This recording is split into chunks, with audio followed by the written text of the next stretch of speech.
আসসালামু আলাইকুম, সবাই কেমন আছেন? আজকের ভিডিওটা শুরু করলাম একদম সকাল থেকে। তো মাশাল্লাহ মোটামুটি ভালোই রোদ উঠে, এখন শীত কিন্তু প্রায় কমে গেছে, তাই না? সবার ওইখানের কী অবস্থা জানাবেন। তো আমার বাসার এই জানলা দিয়ে দেখা যায় এই যে বাসার কাজ হচ্ছে। এখানে দেখেন একই বয়সে দুটো মানুষের জীবনের কত তফাৎ। যে বাড়ি তৈরি করছে তার বয়সও যেমন, আর যে কাজ করতেছে এখানে তারও বয়স একই রকম, শুধু টাকার ব্যবধানে কেউ বাড়ির মালিক, আবার কেউ সেই বাড়িতে কর্ম করে টাকা উপার্জন করে সংসার চালায়, তাই না? মানুষের জীবন আসলে বড়ই অদ্ভুত। কেউ কর্মের জন্য মাথা উঁচু করে বেঁচে থাকতে পারে, আবার কেউ তকদির কিংবা কর্ম যেটাই বলি না কেন সেটার জন্য চুপচাপ মাথা গুঁজে নিজ দিক হয়ে থাকতে হয়। তো এই তো সব কাজ শেষ করে স্কুলে চলে গেছিলাম। স্কুল মানেই কিন্তু আমরা বান্ধবীরা সব একত্র হয়ে একটু ঘুরতে যাই, খাই দাই, এই আর কি। তো আমি তো রাস্তার ধারে একটু ফুল দেখলে নিবই। আসলে জীবন হলো আমার কাছে বৈচিত্র্যময়। জীবন মানে একটু আনন্দ, সুখ, দুঃখ।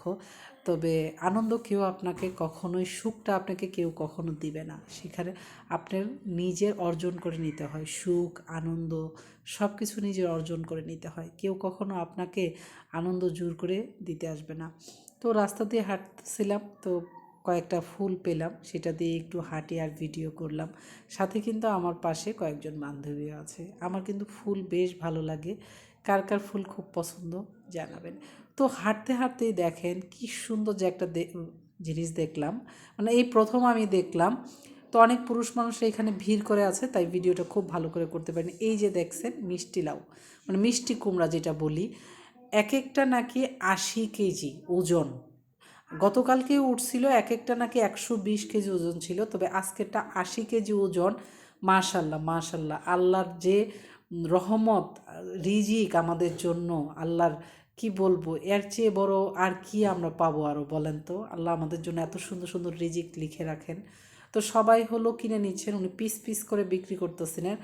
লাউয়ের যে দানাগুলি রয়েছে, বিচিগুলি রয়েছে, এগুলিও নাকি 10টা মাত্র 50 টাকা করে সে বিক্রি করতেছে। অনেকেই হলো কিনেও নিয়েছে, যে এগুলি নিয়ে গেলে বাড়িতে গাছ লাগাবে। মাশাল্লাহ, তো ওগুলিও হলো দেখলাম। দেখার পরে দুই বান্ধবী হলো যে রাস্তা দিয়ে যাইতেছিলাম আর অনেক অনেক গল্প করতেছিলাম। আর বান্ধবী মানেই তো বোঝেন সুখ দুঃখের অনেক গল্প, তাই না? তো আজকে আমার ছেলে কি করছে দেখেন। সে স্কুলে আসছে, তার বোন যাতে পড়াশোনা করে টিভি না দেখে সে রিমোট সাথে নিয়ে আসছে। চিন্তা করতে পারেন কেমন চঞ্চল ছেলে। এমন ছেলে আর কার বাসায় আছে বলেন? সে কিন্তু স্কুল ড্রেস খুলে যে ব্যাগে ঢুকায় রাখছে। তা আমি বললাম, তুমি যে রিমোটটা নিয়ে আসছো, যদি কেউ দেখতো, কয় কেউ দেখেই নেই, ওই যে দেখেন। আহানা বিদানিং অনেক দুষ্ট হয়ে গেছে। এমন এক পিস কার কার ঘরে আছে জানাবেন।